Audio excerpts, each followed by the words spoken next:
Yeah, we'll go up. Just keep in mind the drink can't go into the lobby. Yeah, can't go in. Right.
Walt Disney Imagineering has a 200,000-piece collection of concept and design artwork created by over 2,100 artists for our theme parks, resorts, and cruise ships worldwide.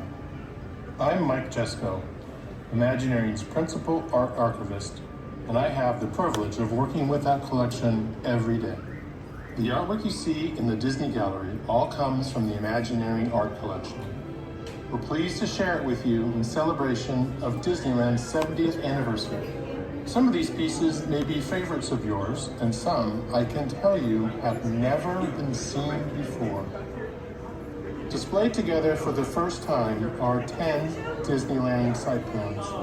They take you on a journey of Walt's first idea for Disneyland on a strip of land across the street from his studio in Burbank up to the Disneyland site plan created for Anaheim. The same weekend, Walt Disney and Herb Ryman created their iconic bird's eye view of the park. For the first time, you get to see the details of what was inside the Burbank version of Disneyland and Harper Goff's site plans. You can see how Walt was thinking about all aspects of his park, such as themed merchandise, and how the name of this park was always going to be Disneyland. Walt's expanding ideas for what he wanted Disneyland to be outgrew the Burbank site, and he started the search for the right location to build his theme park. 2 site plans by Marvin Davis explore versions of what a 50-acre park might look like. On display is the first site plan specifically drawn for the Anaheim location by Marvin Davis, as well as the first plan that has been rotated to place the entrance on the south side of the park, as it is today. The next site plan is the one famously included in the pitch kit Roy Disney used in New York when presenting the idea of Disneyland to potential investors.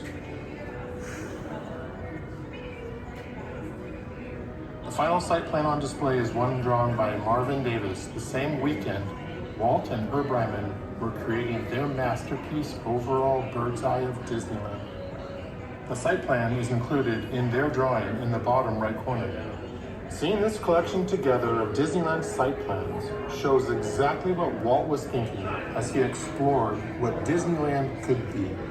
I hope you see the many ideas he had and how he kept trying different arrangements and including a variety of attractions and experiences.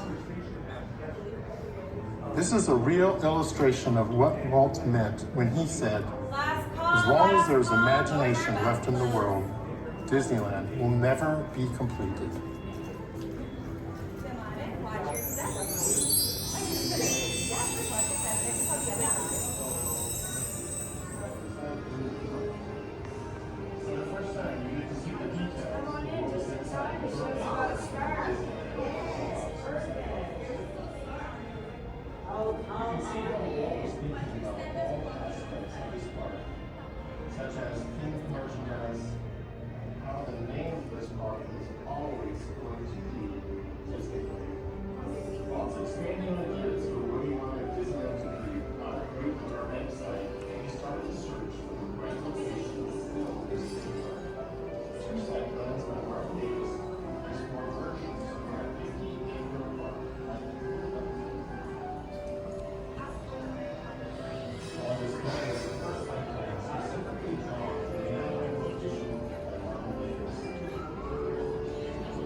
This is a real illustration of what Walt meant when he said, "As long as there's imagination left in the world, Disneyland will never be complete."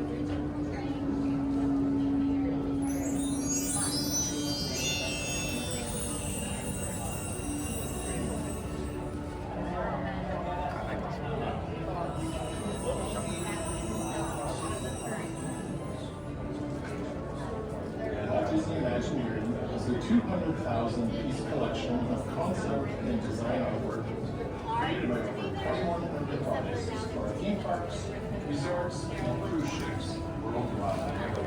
I'm Mike Jessup, Imagineering's principal art architect, and I have the privilege of working with that collection every day. The artwork you see in the Disney Gallery all comes from the Imagineering art collection. We're pleased to share with you a celebration of Disneyland's 70th anniversary. Some of these pieces may be favorites of yours, and some, I can tell you, have never been seen before. Displayed together for the first time are 10 Disneyland recyclers. They take you on a journey of Walt's first idea for Disneyland on a strip of land on South Side as it is today. So yeah.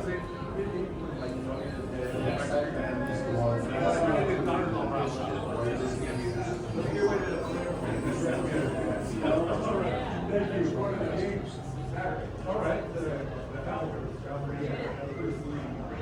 final site plan display is one drawn by Marvin Davis. The same weekend, Walt and her brand were creating international overall bird's eye Disney. The site is included in their drawing on the bottom right corner. Seeing this collection together of Disneyland site plans shows exactly what Walt was thinking as he explored what Disneyland could be. I hope you see the many ideas he had and how he kept trying different arrangements and improving a variety of attractions and experiences. This is a real illustration of what Walt meant when he said, "As long as there's imagination left in the world, Disneyland will never be complete."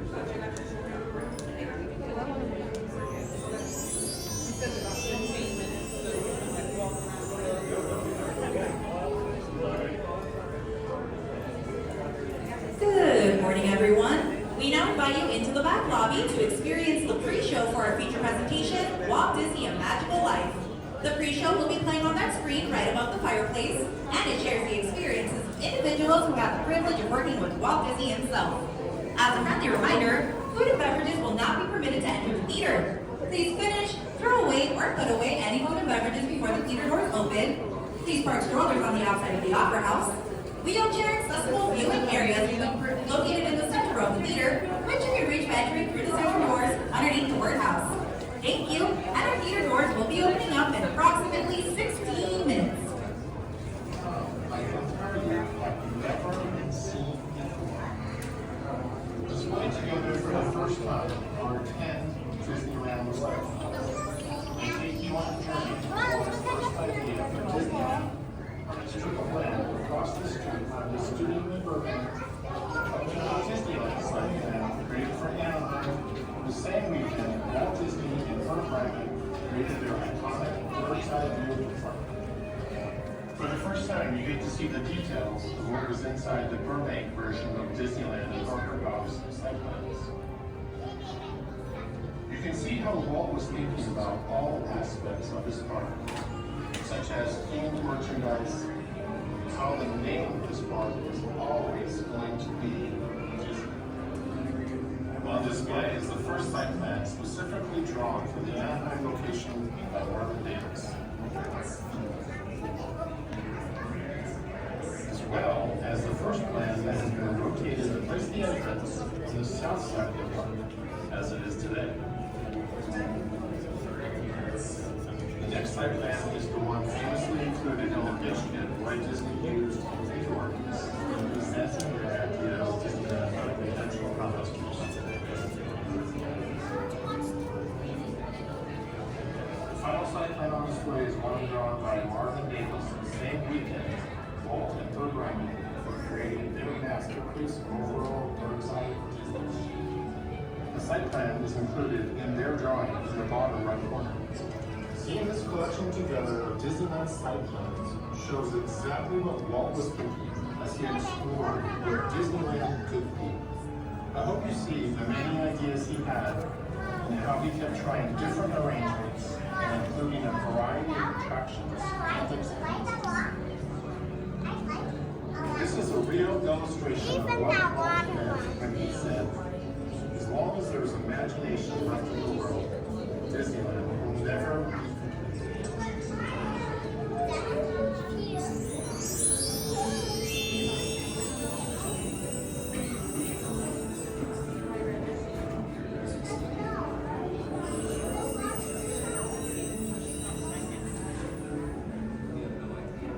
Walt Disney Imagineering is a 200,000-piece collection of concept and design artwork created by over 2,100 artists for our theme parks, resorts, and cruise ships worldwide. I'm Mike Jesco, Imagineering's principal art archivist, and I have the privilege of working with that collection every day. The artwork you see in the Disney Gallery all comes from the Imagineering art collection. Pleased to share it with you in celebration of Disneyland's 70th anniversary. Some of these pieces may be favorites of yours, and some, I can tell you, have never been seen before. Displayed together for the first time are 10 Disneyland site plans. They take you on a journey of Walt's first idea for Disneyland on a strip of land across the street from his studio in Burbank up to the Disneyland site plan created for Anaheim.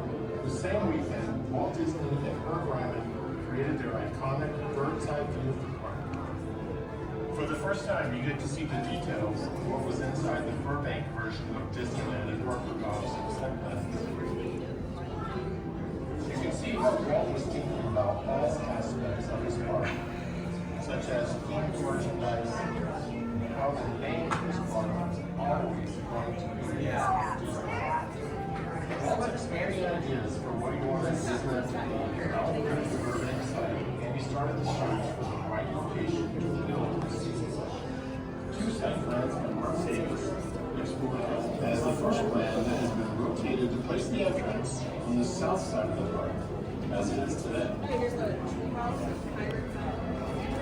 The next site plan is the one famously included in the picture of Walt Disney in New York, when presenting the idea of Disneyland to potential investors. The final site plan on display is one drawn by Marvin Davis the same weekend. Walt and Herb Ryman were creating their masterpiece overall bird's eye of Disneyland. The site plan is included in their drawing in the bottom right corner. Seeing this collection together of Disneyland site plans shows exactly what Walt was thinking as he explored what Disneyland could be.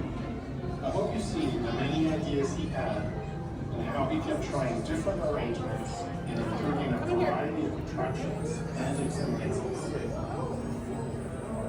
This is a real illustration of what Walt meant when he said, as long as there's imagination left in the world, Disneyland will never be complete.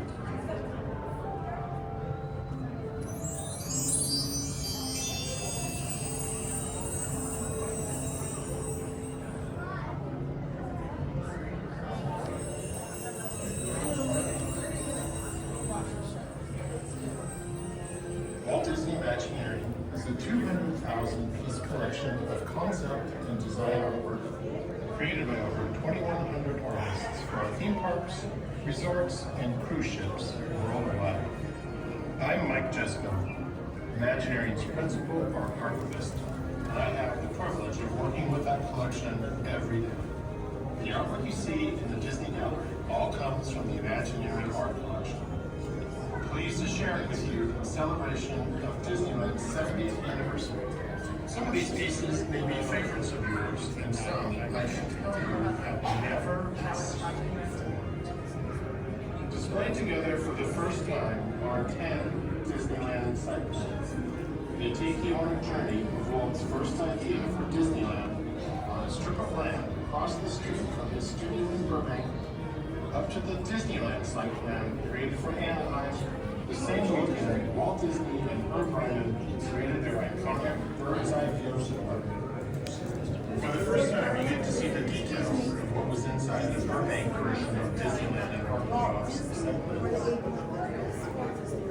You can see how Walt was thinking about all aspects of his parks, such as themed merchandise, and how the name of his park was always going to be Disneyland. Walt's expanding ideas for what he wanted Disneyland to be and challenging the Burbank site, and he started to search for the right location to build his. Two site plans are just combined to explore versions of what they I just like the essential celebration is going to hopefully eventually it'll be alternating. On display is the first site plan specifically drawn for the Anaheim location by Marvin Davis, as well as the first plan that has been rotated to place the entrance on the south side of the building as it is today. The next site plan is the one famously included in the pitch treatment with Walt Disney and Herb Ryman created their iconic bird's eye view of the park. For the first time, you get to see the details of what was inside the Burbank version of Disneyland and Harper Goff's site plans. You can see how Walt was thinking about all aspects of his park, such as themed merchandise, and how the name of his park was always going to be Disneyland. Walt's expanding ideas for what he wanted Disneyland to be outgrew the Burbank site, and he started to search for the right location to build his people. Two site plans by Marvin Davis explore versions of what a 50-acre park might look like. On display is the first site plan specifically drawn for the Anaheim location by Marvin Davis, as well as the first plan that has been rotated to place the entrance on the south side of the park, as it is today. The next site plan is the one famously included in the pitch kit Walt Disney used in New York when presenting the idea of Disneyland to potential investors. Good morning, everyone. We have approximately 3 minutes until the doors open for our next showing of Walt Disney and Magical Life. As a friendly reminder, food and beverages will not be permitted to enter the theater. If you have any food and beverages, now would be the time to start finishing those up or putting them away. Also, our wheelchair-accessible viewing areas are located in the center of the theater, which you can reach by entering through the center doors underneath the word house. Thank you, and once again, our theater doors will be opening up in approximately 3 minutes. Arrangements and including a variety of attractions and experiences. This is a real illustration of what Walt meant when he said, "As long as there is imagination left in the world, Disneyland will never be completed."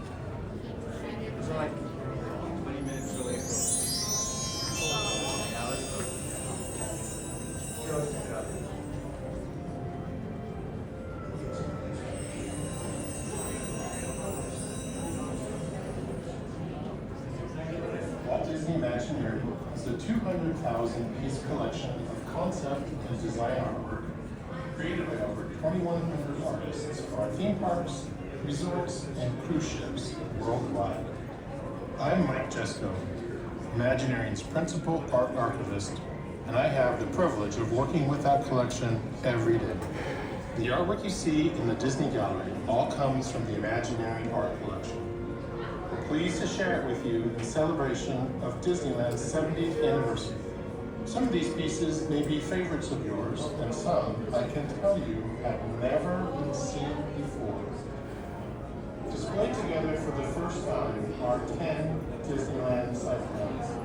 They take you on a journey of Walt's first idea for Disneyland on a strip of land across the street from his studio in Burbank, up to the Disneyland site plan created for Anaheim. The same weekend, Walt Disney and Herb Ryman created their iconic bird's eye view of the park. For the first time, you get to see the details of what was inside the Burbank version of Disneyland and Harper Goff's site plans.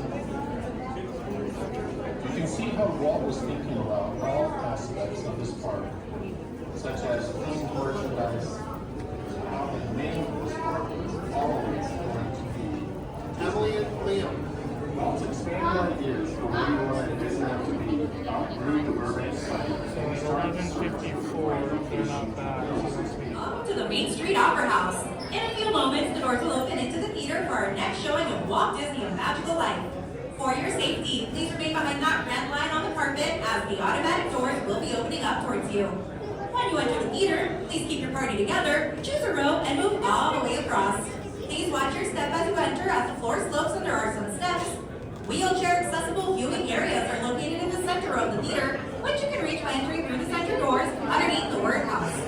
Before the presentation begins, please be sure to silence any cell phones. Any food and beverages need to be finished, put away, or thrown away before entering the theater. Strollers should be parked on the outside of the Opera House. Once again, for your safety, please stand clear of the doors as they will be opening up towards you. Thank you, and hope you enjoy the show.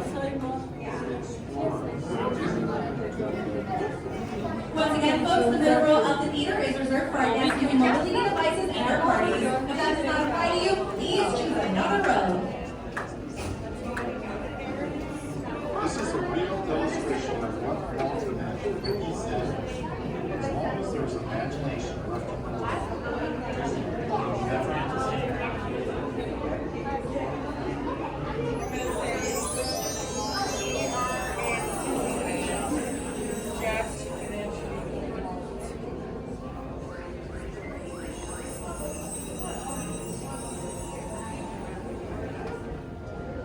Walt Disney Imagineering is a 200,000-piece collection of concept and design artwork created by over 2,100 artists for our theme parks, resorts, and cruise ships worldwide. I'm Mike Jesco, Imagineering's principal art archivist, and I have the privilege of working with that collection every day. The artwork you see in the Disney Gallery all comes from the Imagineering art collection. I'm pleased to share it with you in celebration of Disneyland's 70th anniversary. Some of these pieces may be favorites of yours, and some, I can tell you, have never been seen before. Displayed together for the first time are 10 Disneyland site plans. They take you on a journey of Walt's first idea for Disneyland on a strip of land across the street from his studio in Burbank up to the Disneyland site plan created for Anaheim. The same weekend, Walt Disney and Herb Ryman created their iconic bird's eye view park. For the first time, you get to see the details of what was inside the Burbank version of Disneyland and Harper Drive's site plan. You can see how Walt was thinking about all aspects of this park, such as themed merchandise, and how the main resort was always going to be Disney. Walt's expanding ideas for what he wanted Disneyland to be outgrew the Burbank site, and he started the search for the right location to build his theme park. 2 site plans by Marvin Davis explore versions of what a 50-acre park might look like. On display is the first site plan specifically drawn. I'm Mike Jesco, Imagineering's principal art archivist, and I have the privilege of working with that collection every day. What you see in the Disney Gallery all comes from the There was, they bumped it up.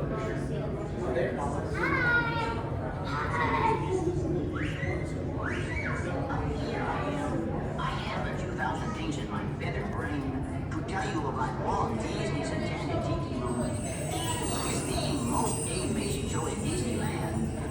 It is 17 minutes in all. The birds tell jokes, the flowers sing, the tikis chant, and my cousin Jose, he whistles and he croons. You have to see it to believe it, and then you will not believe it. You have to see it in what?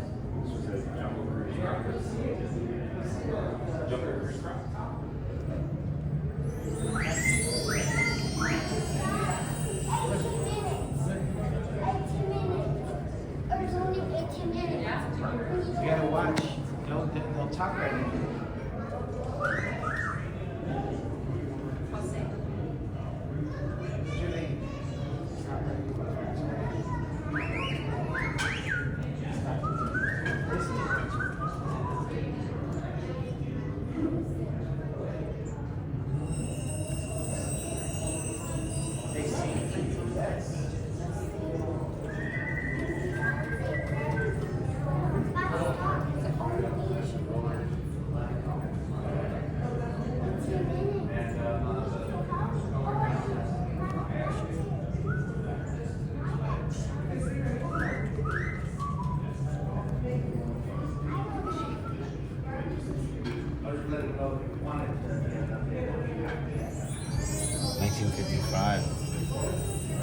to go.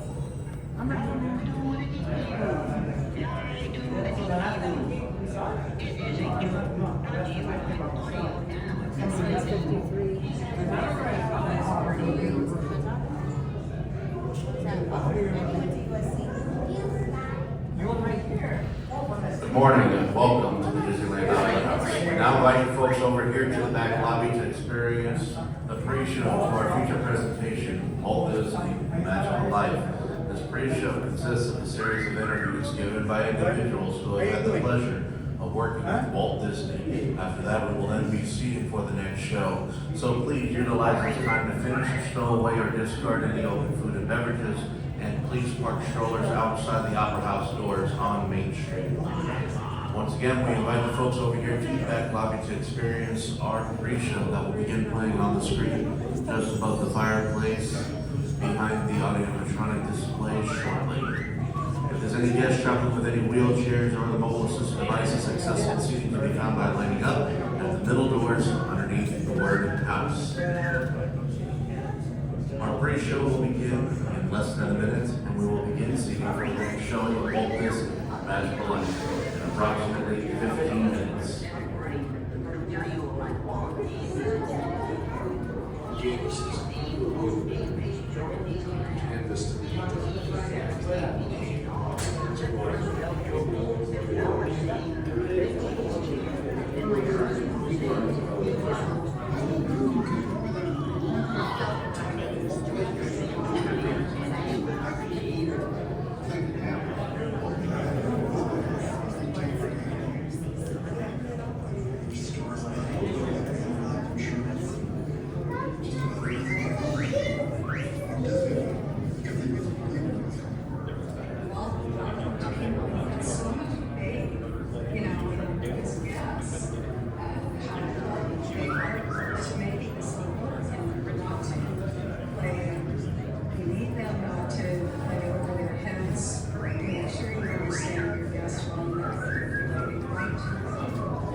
Walt Disney's enchanted tiki room. It is the most amazing show in Disneyland. It is 17 minutes long. The birds tell jokes, the flowers sing, the tikis chant, and my cousin Jose, he whistles and he croons. You have to see it to believe it, and then you will not believe it.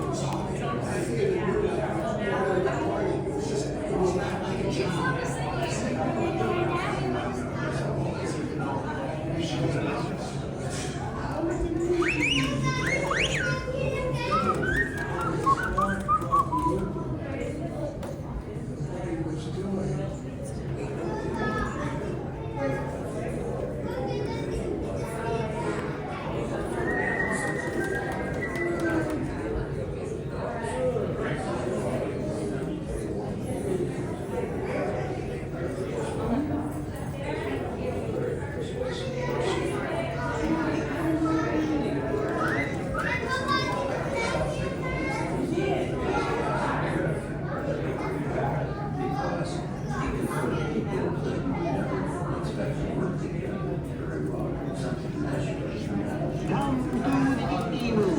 Down to the Tiki Room. It is a joke brought to you by audio-animatronics.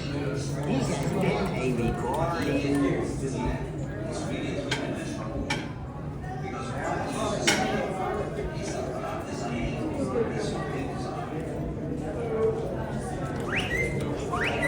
Up here I am.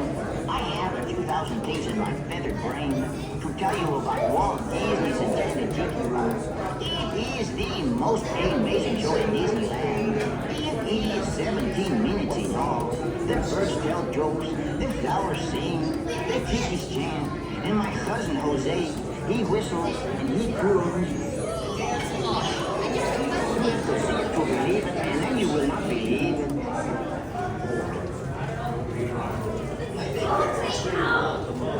Always wanted to get things done sooner.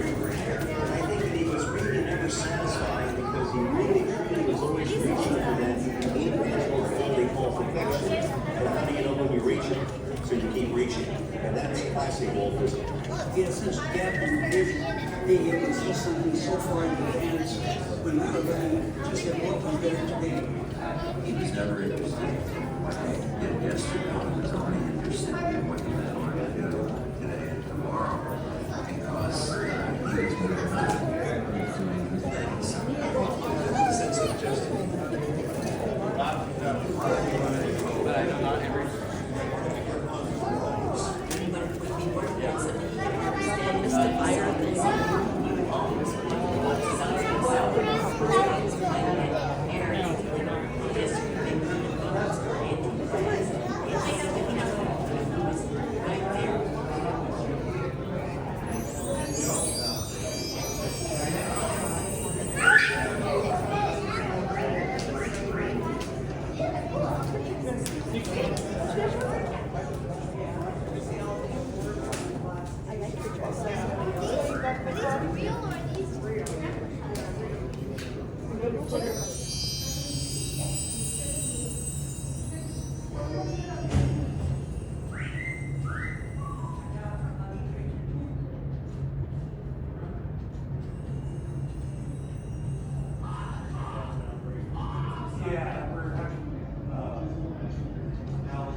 Gave us this unbelievable canvas to paint on in many ways. That name and what it stands for to people all over the world emanated from Walt and the people who he worked with early on. I don't think you get more than one type Walt Disney per 100 years. I just don't think it happens. Walt was ahead of everybody else. I mean, he'd take the gamble. There's stories about him putting up his own life insurance and just about everything he owned to do Disneyland, because he was a believer it was going to work. Walt loved people. He had so much faith, in his guests, how important they were to making this all work, not to play beneath them, not to play over their heads. Make sure you understand your guests well enough that you're relating right to them. Walt was so confident at the early stages of something. The only real risk to him was that he could amass the right people to make it come to reality. And he had an innate sense of skill in putting together the greatest orchestras, if you want to call them that, of great performers that could take the sheet music of a Disneyland, let's say, and bring it to life. Walt was a marvelous boss because he knew what you could do more so than you did. You did what he wanted you to do. If Walt wanted something a certain way, generally, you might argue with yourself as to whether it was the best way or not, but generally you come around to it, and I'd say 9 times out of 10, his way was the best way. He cared enough to want to make it absolutely perfect. He'd do it over and over again. to the word that was right. And he would test you sometimes. I mean, he would test people to see if they could defend, you know, what they believed in. He was challenging us constantly. And I was excited, you know, because somebody tells you that what you did yesterday is never going to be good enough again. You have no idea whether you can live up to that. But he had faith in you, so you did it.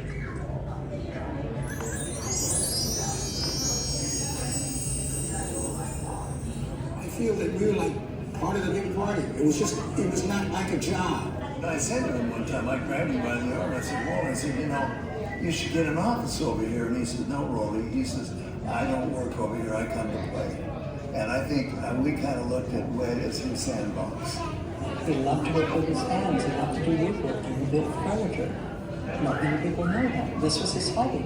I asked him if he'd like to run the locomotive, and I talked him into it. That he read it, and I can remember how his mouth dropped open and what he was doing. He knew what he wanted to do. I think a lot of people who go through life and, well, I could have done this, I could have done that. I don't think he ever had those doubts. Somehow or other, he knew that what he wanted to do, he was going to do. Of course, Walt, as you know, was a very persuasive person. He could make anybody do anything. I always thought that Walt Disney was the greatest casting director I'd ever worked with, because he could put people that you would never expect to work together very well. Something magical could happen. The guy thought in terms of entertaining, and that was the one thing about him, and that's what made us all so loyal to him. What he did for Disneyland is really a three-dimensional movie, because what he used to say is that what I'm designing is for people's eyes. If your eyes see something interesting, your feet will follow. He really liked it. He wouldn't tell it to you. He would tell it to your closest friend that didn't know who your friend was. They'd rush in to tell me, you know, and he never touched forward to it. He would tell other people about you. You never heard it firsthand or secondhand. He said, I hear you've got the best scene in the picture. That's pretty evasive. That's the closest you can come to getting a compliment. He'd be very annoyed if you went over and said, "How Mr. Disney?" That's what he wants. And he would also be very annoyed if you said Mr. Disney. Because as soon as I came to America, he was told me, I'm Walt. I hope he's I'm Walt. I think what frustrated Walt the most is that he always wanted to get things done sooner. And I think that he was really never satisfied because he really, truly was always reaching for that intangible quality called perfection.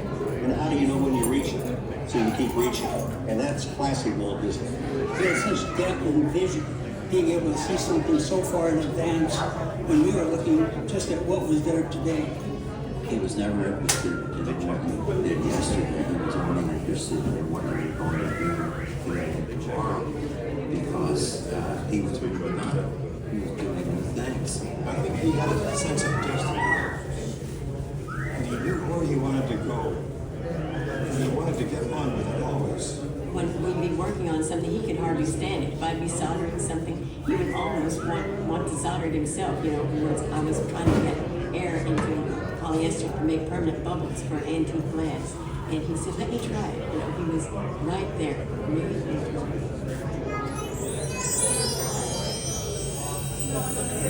Walt had a supreme, unassailable confidence in his convictions. And when he looked at you, you've got to believe it too. He'd look right at your eyes and he'd say, this is the way it's going to be. And Walt was very hypnotic. He could convince you that this was going to be the greatest thing that ever happened. Walt always insisted that you not cry anymore. He knew he was doing better than you thought you were capable of doing. And you go home and try to figure out how you're going to do it, but you always did from there and it worked. It's just amazing to watch him direct what was going on and understanding how it was going to be eventually. Being the perfectionist he was, minor actions of the animals just weren't good enough. We wanted something better, better, and better. More human-like. You know, when Lincoln was first in the show, many people thought it was an actor.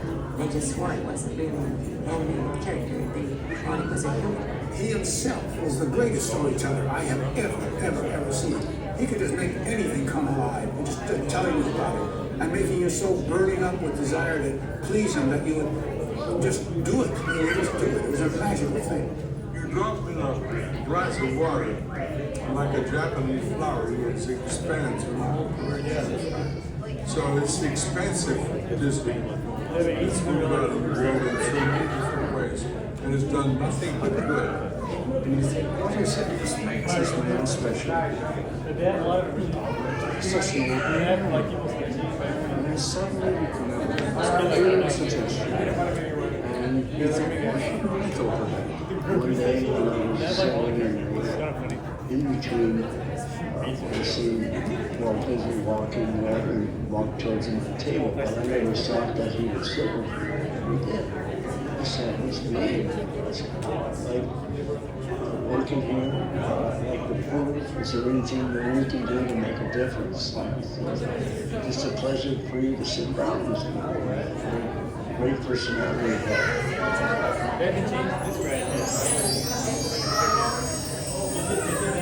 It's no accident that Walt Disney was the first voice of Mickey Mouse, the optimist, the curious kid who never grew up, the guy who was intrepid, never let anything stand in his way. That's Mickey Mouse. That's also Walt Disney. Well, people often say to me, and I'm sure they said to Walt, are you an optimist? I said, no, I'm not an optimist. I'm an optimal behaviorist, which means behaving at the top of your energy. And that was Walt Disney. He behaved every day to the top of his energy. I think the part of Walt's genius was that he was also a futurist. You know, he wanted to community leaders. People didn't live in the transportation systems and monorails and people movers and things like that. And his vision for Epcot was an actual community. It was a very optimistic look at things to come here. It's fair. It got me very interested in how to develop and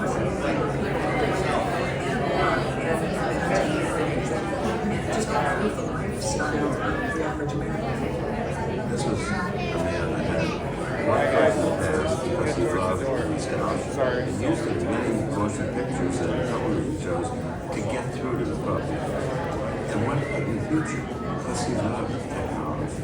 I remember him saying that, you know, Dick, this picture business is tough because when you finish a movie, you put it in the can, it's finished. But Disneyland is never finished. You can always make it better. Walt set a standard early on with the Imagineers. There was a standard that surprised people, a standard that enabled people to come in expecting something and giving them something even beyond that. So that they left thinking, wow, only Disney could do that, or asking how did Disney.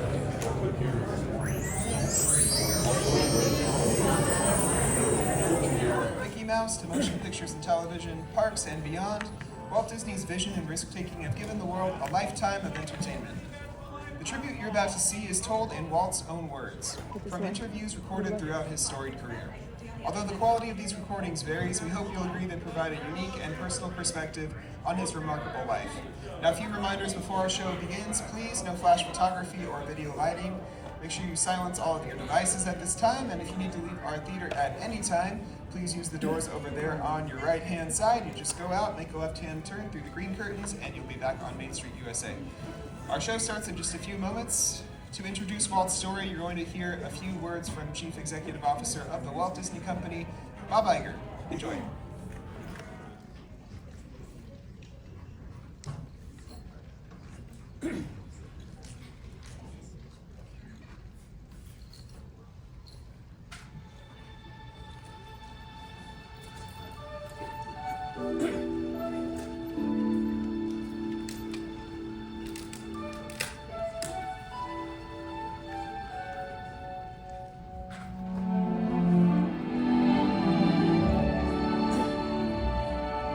They say that Hollywood is a town built on dreams, and one of its greatest dreamers was Walt Disney.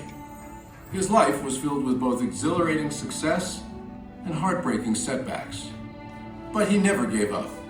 He just kept moving toward that great big, beautiful tomorrow. The story of Walt's life is truly a magical one, and no one could tell it quite like Walt himself. My dad worked as a carpenter in the World's Fair building. He eventually ended up in Chicago as a contractor, and he was doing that when I was born, December 1901. My dad made some money as a contractor, then he wanted to get back to the farm. They finally ended up buying this farm in Marceline, Missouri, and it was a beautiful farm, but it was not the kind of farm to make a living on. Things got pretty tough on the farm, and my dad had a sickness. So my dad sold the farm, took the money, and went to Kansas City. And my dad bought this Kansas City Star route. And they gave me a route. I was about 9 or 10 when I started that. In winter, we'd go out at 3:30 in the morning right after a blizzard, or in a blizzard, or in pouring rain. It didn't matter. I did that for 6 years. It was tough. The constant hardship took a heavy toll on the Disney family. One by one, the children began to leave home. And one day, Walt woke up to find his best friend, his brother Roy, had gone as well. So Walt did something that he would do throughout his life when things got tough. He took a chance. My brother had joined the Navy, so I wanted to join it. Well, I was still a year too young. I was 16. Finally, this kid come in to me very excited. He said, "There's something just forming here that you and I can get in." I said, "What is it?" He said, "An ambulance unit." I was in Paris, 3rd of September, when Pershing pulled out. Paris, which had been this exciting thing with all its soldiers and things, suddenly there wasn't a soldier to be seen. And I suddenly became very lonesome. So then I went in and put a request in to be discharged. So I hit Chicago, that's where my parents were living, and I said, "Dad, I want to be an artist." And my dad, he just couldn't buy that. So I pulled stakes and moved to Kansas City. Roy was in Kansas City working in a bank. One of the fellows working with Roy said, "Say, I have a couple of friends that have an art shop." And I went up to these samples, and there were all these corny things I'd done in France. Well, my gosh, they hired me. I mean, right on the spot. So I took the camera home, and then I started experimenting in my own way. So then I went into this Kansas City Film Ad Company. So that was where I got started in the animation business. So I was thinking if I had something with a novel to it, I might crack the market. But I still couldn't get anywhere with it. I failed. I learned a lot out of that. And I think it's important to have a good art failure when you're young. So I packed all my worldly goods in a cardboard suitcase. I went to Hollywood, arriving there with just $40 in my pocket from my Kansas City ventures. Now my brother Roy was already in Los Angeles. Both of us were unemployed. We solved the problem by going into business for ourselves. We established the first animated cartoon studio in Hollywood. Walt's dreams were finally coming true. He had his first big hit, Oswald the Lucky Rabbit. And he had married the love of his life, Lillian, an ink and paint artist at the studio who shared his dreams.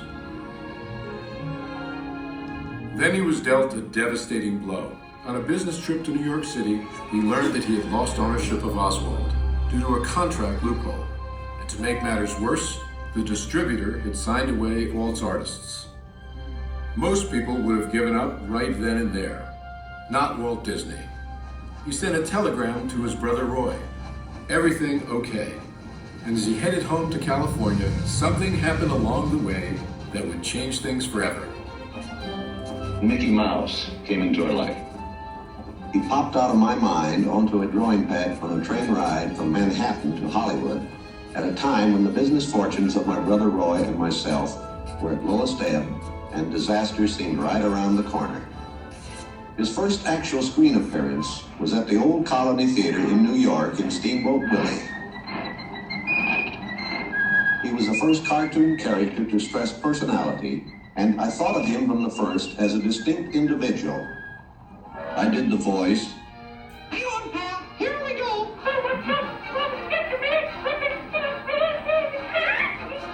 Mickey was simply a little personality assigned to the purposes of laughter.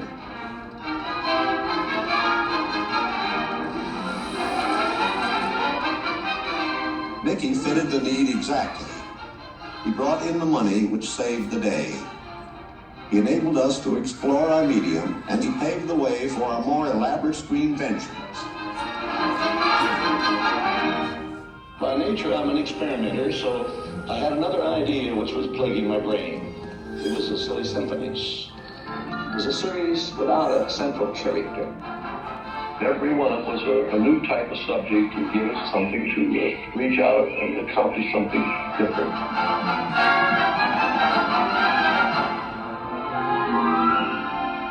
Then we started distributing both Mickey Mouse and the Silly Symphonies.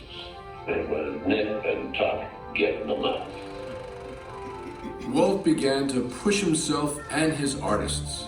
And when he wasn't working, he was worrying about the future. And then the inevitable happened.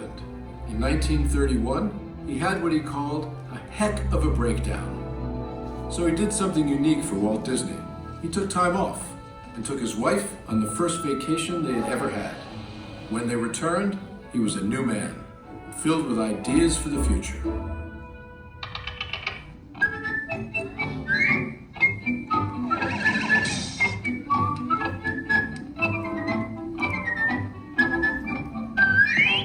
Handwriting on the wall there, because a short subject is just a filler on any program. Now, if I could crack the feature field, then I could do things. I had done a little story research on different fairy tales I might do, and Snow White was one of them. I thought it was the perfect story. I had the heavy. It's a magic wishing apple. Now, make a wish. I had the prince, then the girl, the romance. I had the sympathetic dwarfs and things. We started Snow White sometime late 35, and we were around 2 years in the making. We had the family fortune, we had everything wrapped up in Snow White.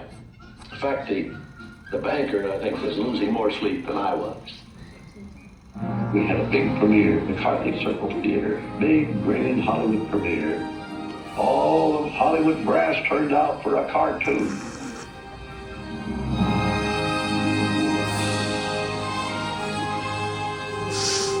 The daddy of Snow White and the Seven Dwarfs is going to be presented this beautiful statue. Isn't it great, Mr. Harris? Oh, it's beautiful. Aren't you proud of it, Mr. Disney? Well, I'm so proud, I think I'll bust. With the profits of Snow White, I built a studio.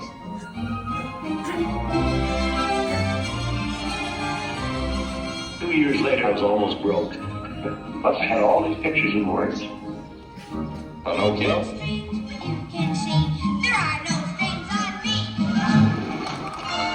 Bambi.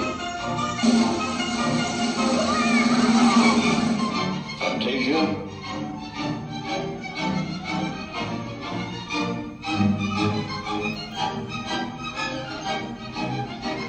That was when the war came. The whole world was collapsing then. So many of my boys went into the service. So I just practically stopped my feature production. That's all I could do. But after the war, it was quite a problem picking up the pieces. I knew that diversifying of the business would be the salvation of it. So I tried various things. I wanted to go beyond the cartoon. And I thought if I could get into the live end, that there was things I could do. Stand by, engines.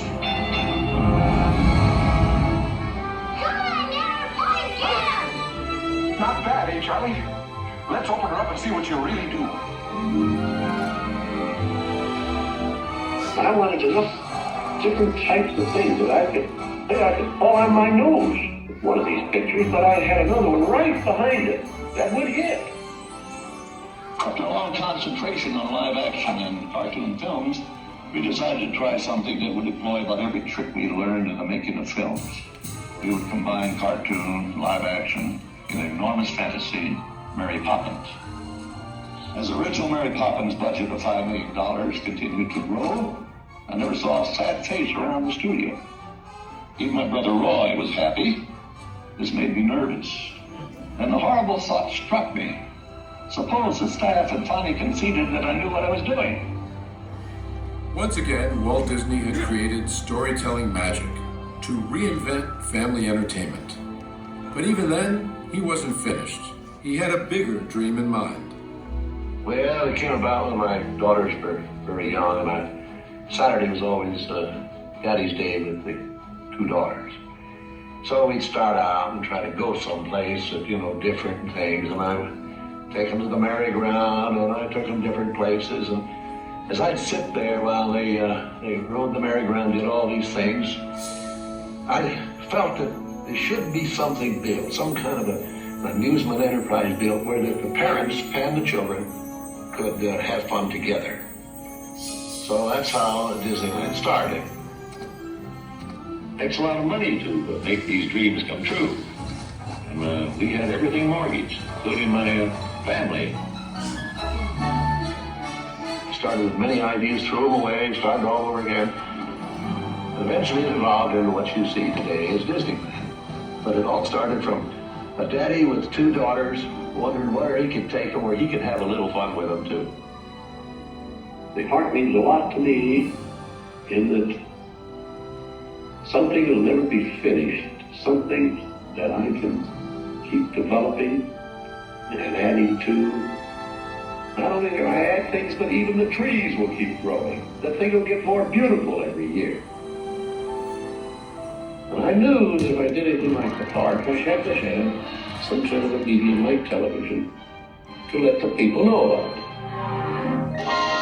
The world is a carousel of color, history, comedy, fantasy. There's drama and mirth, there's old Mother Earth, with all of her secrets to see. The miracle of imagination, the marvels of earth, sea and sky. These wonders untold are ours to behold in the funny world, the sunny world, the wonderful world of color. And now your host, Walt Disney. Today, I want to share with you some of our ideas for Disney World. Here in Florida, we have something special we never enjoyed at Disneyland, the blessing of size. There's enough land here to hold all the ideas and plans we can possibly imagine. We know what our goals are, we know what we hope to accomplish, and believe me, it's the most exciting and challenging assignment we've ever tackled at Walt Disney Productions. Throughout his storied career, Walt never gave up, despite the many challenges along the way. For his visionary work, he received hundreds of awards from all corners of the globe, more Academy Awards than any individual in history, and the Presidential Medal of Freedom for a lifetime of inspiring others. He created dreams that live on today for millions around the world. But with all of that, when asked to name his greatest reward, Walt's reply was surprisingly humble. Well, my greatest reward, I think, is that I've been able to build this wonderful organization, and also to have the public appreciate and accept what I've done all these years. That is a great reward. But all individuals are different. I had a brother who I really envied because he was a mailman. But he was the one that had all the fun. He had himself a trailer, and he used to go off and go fishing, and he didn't worry about payrolls, that heard stories, he just had picture grocers or anything. And he was the happy one. I always said he's the smart Disney. You know, I was stumped one day when the little boy asked, "Do you draw Mickey Mouse?" and I had to admit I do not draw anymore. Well, then you think of all the jokes and ideas. No, I said, I don't do that. Finally, he looked at me and said, Mr. Disney, just what do you do? Well, I said, sometimes I think of myself as a little bee. I go from one area of the studio to another and gather pollen and sort of stimulate everybody. I guess that's the job I do. You know, there's a lot of satisfaction in developing ideas into realities, but there's really no secret about our approach. We keep moving forward, opening up new doors, doing new things, because we're curious. And curiosity keeps leading us down new paths. We're always exploring and experimenting. We're interested in doing things that are fun, in bringing pleasure and especially laughter to people. But I only hope that we never lose sight of one thing. That was all started by a mountain. Like a boat out of the blue, and it steps in and sees you through. When you upon a star, your dreams come.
Those are things that they still have the Disney the tags in there, what's the horse name? The Bronco.